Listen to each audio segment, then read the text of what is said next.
That's amazing. Well, I can dive right into that if you want, Yeah, or go unless you for want it. to go there. Well, so how did I create that kind of a product? Is I think it really goes all the way back to my upbringing. My mom and dad, there were eight of us kids. We grew up in an Amish farm, and in that environment, you learn how to work and you become very responsible at a very young age.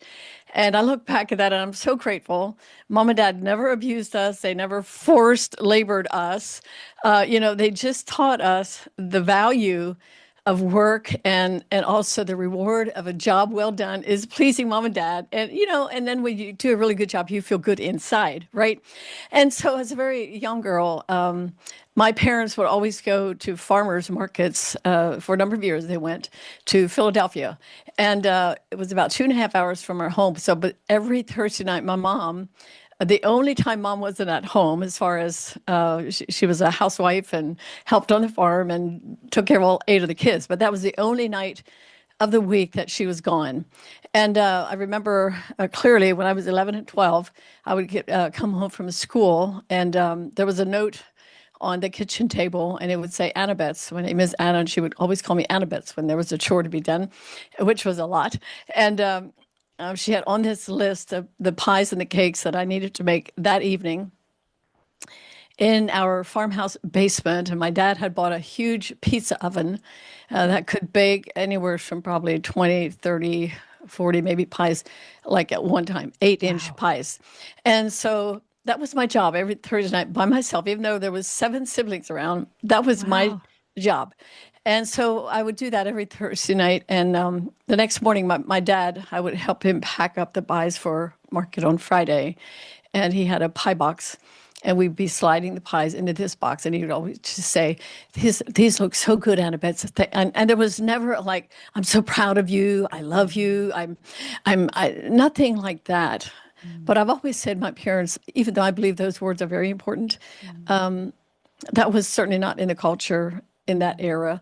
And what was most important to me as I look back on that was mom and dad's lives. They shouted it out to us every day. Mm. We Oh, care about you. We will provide for you. We're here for you. And so my dad would always just comment kind of like, wow, Anna Betts, these pies look really good today. I mm. hope I can sell them at the market. So at a very young age, I was always in tune with cooking and baking Mm. in the kitchen. I was the baker and the cook as well in the kitchen with my mom.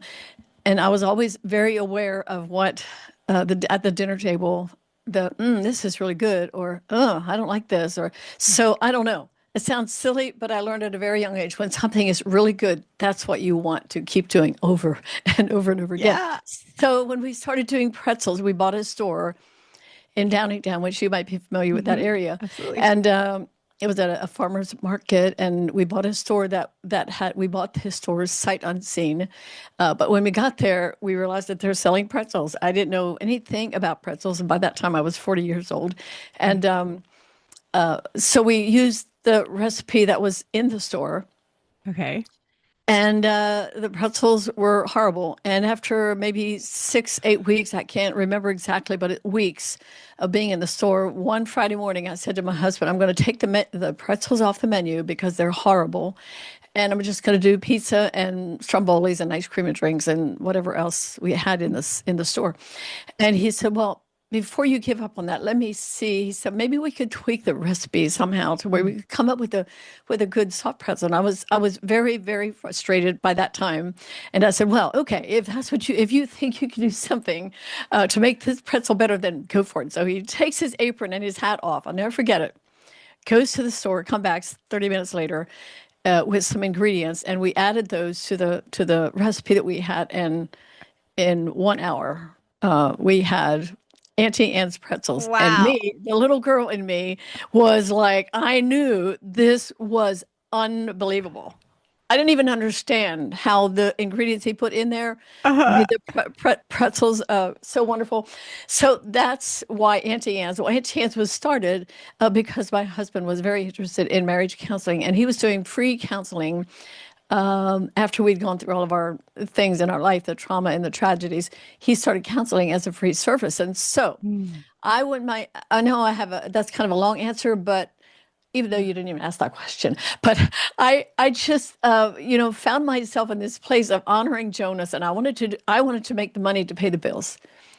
That would have been the first time in my life, because in the tradition of Amish and Mennonite Amish homes in particular, the woman, the wife stays in the house and takes care of the kids and does all the inside stuff.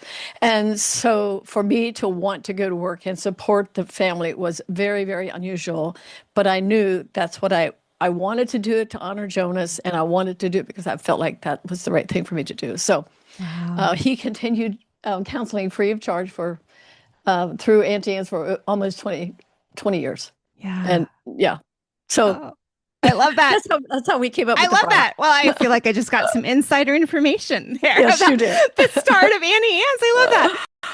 But Anne, you mentioned like trauma, hard stuff. Like I know the story wasn't all smooth. That's right. What did struggle look like for you, like through that time, before that time, and what made you so passionate about helping women be well? Well, I could relate to women. I'm Mm, I'm very in tune with the issues that we carry mm, and that we struggle with. Growing up at the farm, I was a happy little girl. I was the middle of three girls, and there were five boys. But I was the kind of the I was always busy and always talking and always very social and very wanted to plan things, make sure there was peace in the home and all those things, mm, and never knew or dreamed about a life that would be any other way. mm, And as an early teen, adolescent, I really adopted the theology that nobody really said this to me, but I came to the conclusion that life is good and God is harsh. mm, And the reason I felt that way was because it was really important in the Amish and the Amish Mennonite tradition. You keep all the Ten Commandments and serve God and please Him. And mm, so we didn't have any real traumatic experiences on the farm, thankfully. So I knew I wanted to please God, and I believed through all of the teaching and Bible study, Bible schools, and Sunday school, and all the things that Anne Beiler, I wanted to please my parents, and I wanted to please God. And I believed that if I didn't keep all the commandments, and if I didn't do it just right, then God would be displeased with me. That's where the thought that God is harsh comes in. yeah. Okay, listen, Heather, I know that is bad theology now, but it felt normal for me, right? Sure. I never imagined experiencing anything but that, and so I wanted to be a good girl, and I was a good girl, Mm, and so I think as women, we have these dreams and these aspirations and these hopes, and many of us find ourselves, it's a phone call away. Sometimes I say, tragedy can happen to anyone at any time, and it's within a second that it can change someone's life. And so we have these dreams and hopes, and when we experience shattered dreams, it puts us in a place that we're not familiar with. mm, And so what I know today is that over 7 decades now of real life's experiences, and the women that are in your audience, they've experienced, many of them, I'm sure, real life's experiences. And how do we respond to that? And so, what I know today is that life is hard. mm, God is good, mm, no matter what happens to mm, us. mm, That is the solid foundation that I'm on today. mm, And even though I don't understand God's ways, I don't. He's mysterious, He's not human. mm, But I feel and I sense his love and his nearness to me mm, in those times when things are not the way mm. I dreamed they would be. And so that is really has been my hope and my keeping. It's what kept me. Mm, And the tragedy for us was we were married about 6, 7 years, and I was a good girl. I was a good wife. I was going to church every Sunday, doing all the right things, mm. Heather, and I don't mean that in like a super spiritual kind of a way. It's just, I didn't even think about it in those ways then, Right. hindsight is helps us understand Right. things better. And so life was a joy, nothing but pure joy. We had just really recommitted our lives to Christ, and we were youth pastors. Now we'd gone from Amish to Amish Mennonite to charismatic, and Oh, so now, so quite the shift. we'd been around the block, and spiritually though we just were hungry for God, and so starting and being part of that church, we were youth pastors, and the greatest joy of our life at that point, and the two daughters that we had, and life couldn't have been better. And in a split second, in a moment, on a Monday morning, we had guests in our home and had made breakfast for them, and they were on their way out of our double wide trailer at that time. And Angela, our youngest daughter, 19 months old and 12 days, and our oldest daughter had just turned 4, and they just walked out the front door, and I watched them go. And that morning, I didn't change their diaper. My youngest, Angela's diaper, I didn't change her. She was still in her nightgown. But the busyness of the morning just distracted me. And I watched them walk up to my mom's house. We lived on a farm, and they just lived up the lane a little ways. And between our homes was a barn. My dad was making stone siding. My sister would drive a bobcat loading and unloading sand. And so it was a normal morning in that way, and they would always go up there. So I went back to the phone and was telling my mom they're on their way. And before I could dial the rotary phone on the wall at that time, I heard this just intense, piercing screaming, which I had never heard in my entire life.